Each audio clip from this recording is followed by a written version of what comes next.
So I think the spirits look different to everyone who works with them and interacts with them.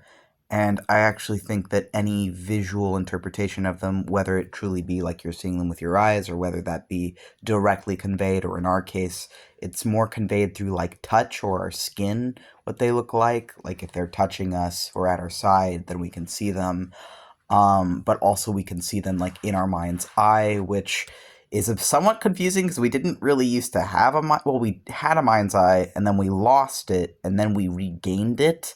I don't know exactly how to explain that other than that part of ourselves we were cut off from, but then we were able to reconnect with that part of ourselves in our process of healing trauma when we were very, very far into it, in our case. So it's like we had a visual imagination, then we lost our visual imagination, then one of our spirits gave our visual imagination back to us once we'd healed enough of our trauma. Which, yeah, I don't know how the fuck that works, but it is our experience of that. So now that we have a visual imagination again, and we are actually able to be like directly like them touching our arm or something, will convey what they look like directly to us.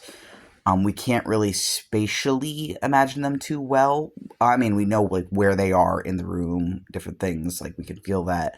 But it's sort of a bit fuzzy, I guess, and then we don't really see them in the physical environment like that. But if we like touch the air where they are, then the image of them is conveyed. But what does King Balial look like to me? Because like I imagine that these people look different to everyone they're with, and they may even act differently depending who they're with. Which I have noticed, the same spirit who can be a very patient, tentative teacher to one person, to a different person can be sort of ravenously rageful. And why is that? Like, why is to one occultist they are very, very one way, and to another they are very, very a different way? And I actually think it has something to do with. I don't want to put blame on either team, either side for this, but I feel like sometimes infernals specifically become destructive when someone is like when someone's own shadow, so the suppressed parts of their psyche, is so triggered and volatile that it is attacking the person, the occultist with it, then I think that turns the larger shadows or the suppressed parts of a larger consciousness, destructive well with them. And I don't think it's necessarily it like abusive relationships with spirits. I've noticed this happening off and on multiple times, not just with myself, although none of my spirits are abusive towards me anymore. But I have observed that they absolutely are capable of being abusive to some people, and then they're completely not to other people. And I don't think it's like, people might, well, oh, well, maybe they're only abusive to the magician because the magician pissed them off and they deserve it, which, no, that's not, there's no justification for abuse if it's abuse, like actual psychological abuse. Like if someone you really care about is just telling you a bunch of horrible shit constantly to trigger you, that's like, it doesn't matter if they're a god or a demon lord, that's not okay. And I don't really know why that happens. I don't really have an explanation for that other than that I feel like it's connected to PTSD of the occultist. In my case, I noticed at a certain point that the arguments and different things I would get into with my spirits were seldom actually about them or me, but neither of us really was cognizant of that until much later. Oftentimes, something had really, really seriously triggered my PTSD, but I wasn't consciously aware of it until later, and that had made my different headmates or alters or my different demons start fighting amongst each other because they didn't know how to cope with the instability and the chaos that was coming from our PTSD being triggered and different things, which I'm not going to go into that too far, but it's something I've noticed. And I'm not saying that the infernals are abusive, but I certainly think they're capable of abuse. And why is it that to one student they might be very, frankly, gentle, but to another they might be like a fiery hellstorm, and it's not even really what that person needs. It's not about what they needs, but it's just that they're displaying different sides to different people. And I don't think it's that the infernals are abusive. I think it's that if someone's own shadow is abusing them, then the infernals might also abuse them because they're a larger part of a universal shadow. So you have to sort of stabilize and balance and heal as much of yourself as you possibly can, and be as grounded as you possibly can to kind of avoid slipping into the painful, unbearable kind of chaos, because chaos is not inherently painful or destructive, but it can easily slip into it if you are suppressing those parts of yourself.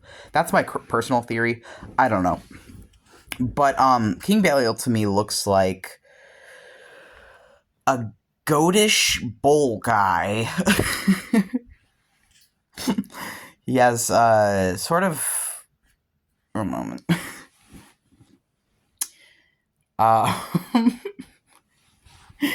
he has sort of brownish fur, and it's sort of a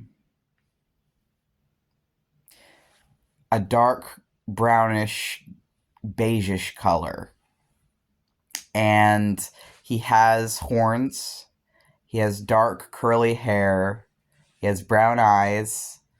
He has a sort of you know how cats have a sort of W-shaped mouth? His mouth is sort of like that, where it's sort of the W shape.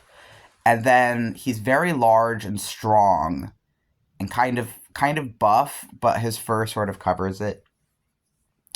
And he has large hands. And that's how he looks to me. But I think he looks different ways to different people. And to me, he sort of looks like a goat bull guy. And sometimes he has wings, and sometimes he doesn't. Like, a lot of spirits, they can retract them. Like, I can retract my spirit's wings, and I've noticed a lot of the ones who have wings can retract their wings, and different things.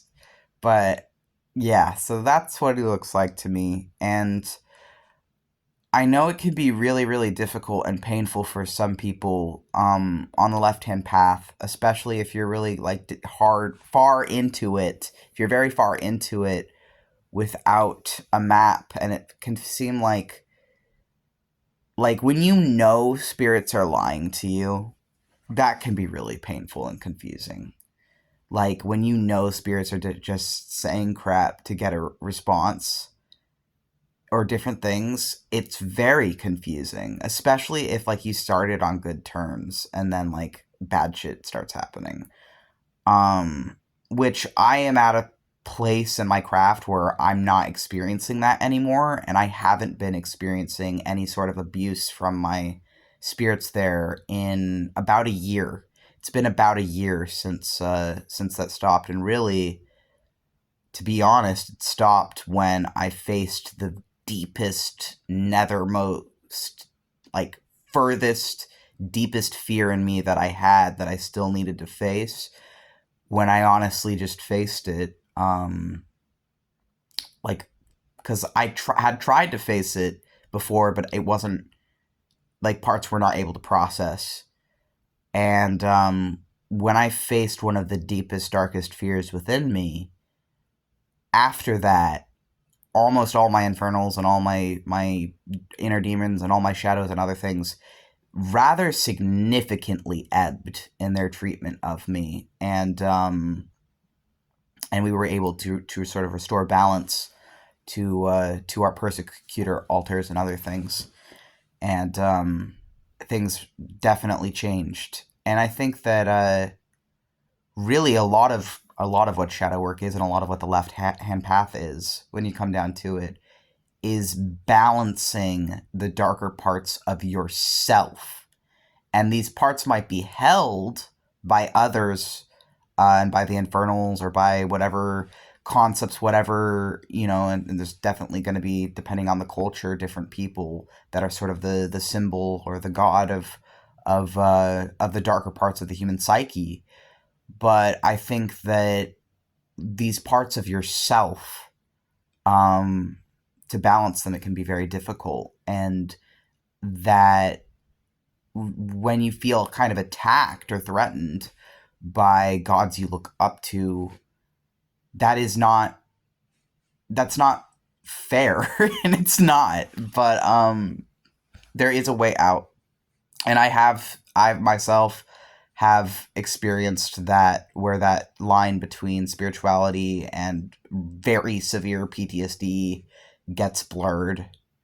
And I've seen two other people experience that as well. And that is actually why, despite my love of demonology and angelology and the left hand path, seeing that is why I don't recommend it to others, is because I know firsthand how dangerous and mind breaking it can actually be. And that's why I think actually a lot of people have like a human teacher with them helping them. Whereas like me and the other two people who I've seen experience, frankly, abuse at some point in their journey, spiritually on the left hand path, I noticed that, both those people and myself did not have a human teacher or a human guide to really help them. They did like a little bit, but mostly it's up to you. And like there's not really like in this case there wasn't really someone like, holding their hand that was like a human that could like pull them back if shit gets too dark. And if you're fully relying on the spirits to do that, and then they turn on you, whether or not it's part of a test or not, that is unbearably painful and fucked up. um, and yeah, some people are able to reconcile with that and still find peace and have infernals and these other dark gods in their life a year later.